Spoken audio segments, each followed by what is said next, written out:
Good to be with you. Doggone it, I didn't get a question at the White House press briefing. That's not really a press briefing. It was a joint press conference. Joint press conference where the president calls only on conservative media. He loves his David Broder from Brody from the Christian Broadcasting Network. I mean, he's already done a sit down with him, then he gives him a question. Well, whatever. It is what it is.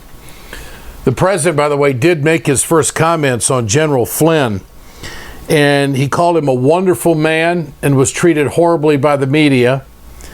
And he's really attacked the media as far as leaks are concerned, or should I say the intel community, and attacked the media, saying that it was a political attack on Flynn. And listening to that, I wonder, well, what'd you fire him for? What'd you ask for his resignation? So there clearly is a battle between the White House, the loyalists of President Trump, and some in the intelligence community who are loyal to Obama and Hillary Clinton. So somebody's leaking. We got a deep throat. There's a deep throat in Washington again. We might as well go watch All the President's Men again or something. We're back to those days. Somebody's leaking, and I don't know what Trump's going to do about it. If he gets his own intel security team to go find out who's doing the leaks, then that parallels the work of the Gestapo, doesn't it? Mm-hmm. If he just fires a bunch of people, he may make the country vulnerable. So the president's kind of in a tight spot, but I think in the long run, if he gets into a fight with the intel community, Trump's going to win. And he'll know how to use the power on that. So it'll be interesting to see. All right, Ed, I mean, with everything that was going on today, obviously Trump comes out right away. He speaks about General Flynn, and he gives you the fake media, or however he put it this morning. But, I mean, you see it. It's wall to wall. All the mainstream networks, they have congressional member after congressional member. Both sides of the aisle are really focusing on this, not only the Flynn situation and investigations into that, but also, the Trump ties to Russia throughout the election. What do you see here? I see one network, CNN, and you folks who listen and watch this and want to attack me, that's fine. It's a fact. CNN is reporting something that is unsubstantiated. CNN is reporting something with no sources that they heard in the newsroom or that sources are telling them. Give us a name. And I think that this is puzzling a lot of international media right now. Now, the Russians have come out and said there were no contacts between Russian intelligence officials and the Trump campaign before the election. They've said there were no contacts. So somebody's lying, okay?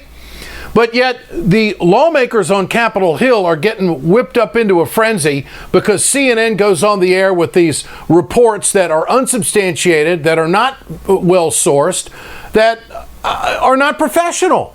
Sooner or later, you have to start saying who your source is.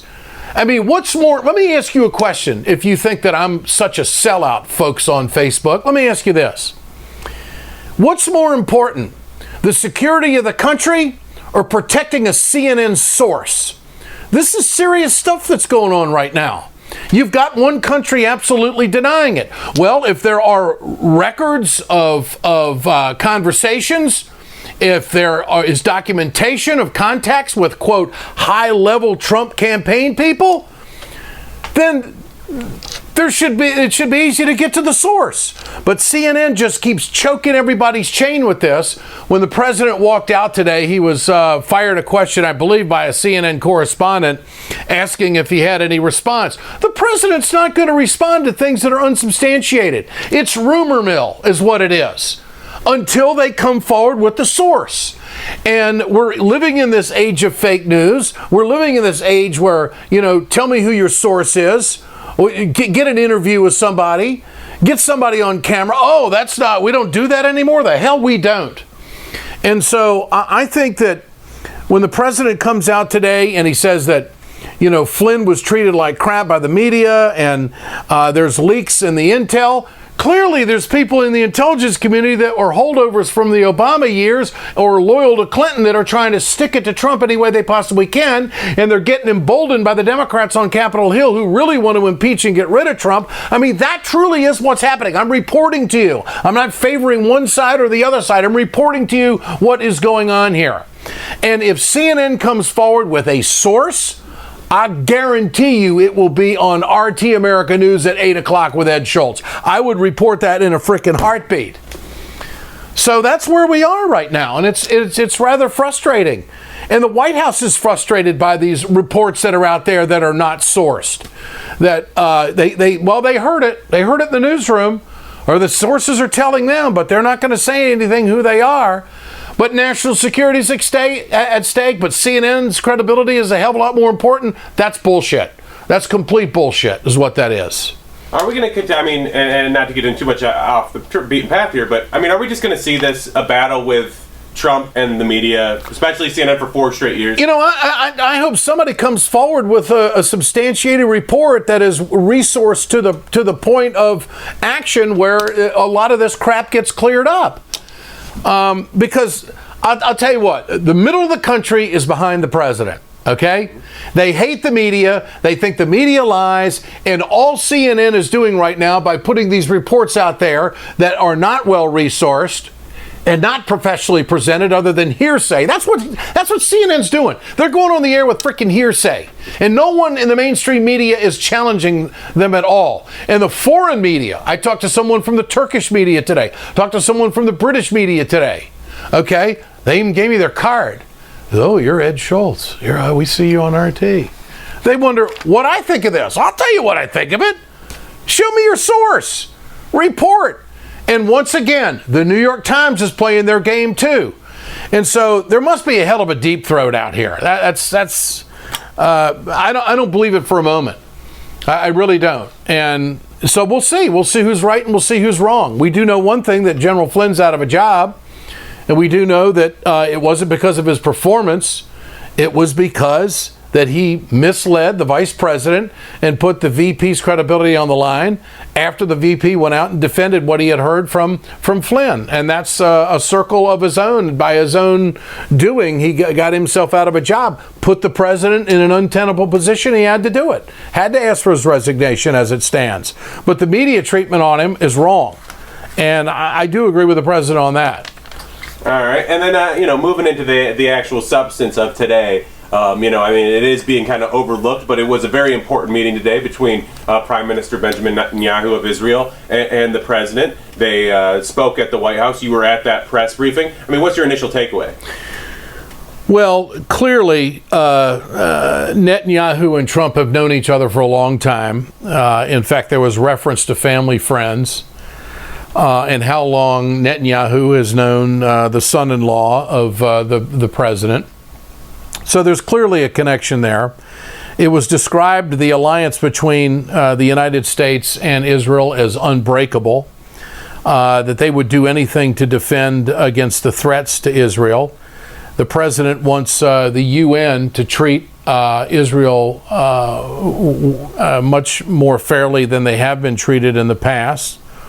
And the president is not sold on a two-state solution. He'll take any kind of deal that he can get to bring peace to the Middle East. Now, Netanyahu laid down a marker. He said there's 2 things that have to happen for peace. Number 1 is that the Palestinians have to back away from the position that they are only going to accept the total destruction of Israel, and they're teaching it in their schools to young people.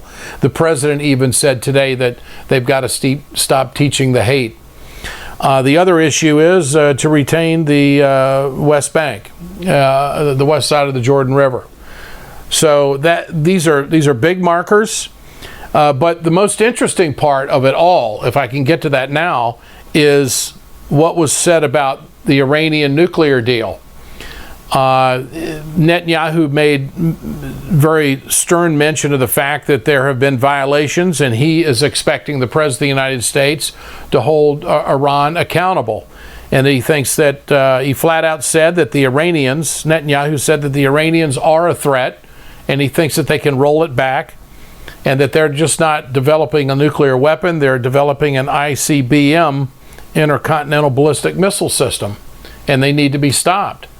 And there was about a 30-second period of time when I was in that room today that I thought we're pretty close to war.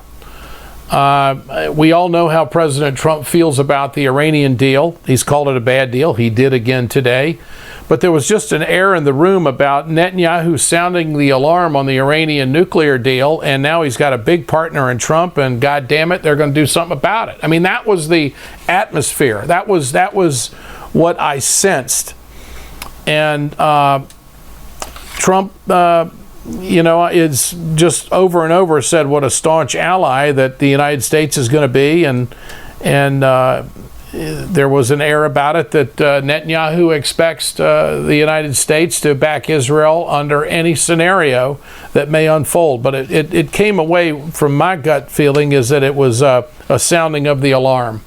And there's a lot of expectations. And of course, Trump did mention that he wants to make sure that the United Nations, as I said, treats Israel fairly. So those were the big takeaways from today. And I mean, I guess this is pure speculation, just the kind of feeling you had while you were in the room with the two world leaders there. Do you see that, do you feel like there's going to be a better relationship? I mean, maybe not a better relationship, or maybe a more promising relationship from the Israeli side, because Netanyahu and Obama occasionally had a little bit of contentious relationship. Do you feel like, you said they have a good relationship already, it seems like they're friends and everything, and he kind of, Trump today was kind of speaking right to the Israeli people and kind of along their line. He was. I mean, there is no question about it, based on today's references and what was said, Trump will be a better ally to Israel than Obama was.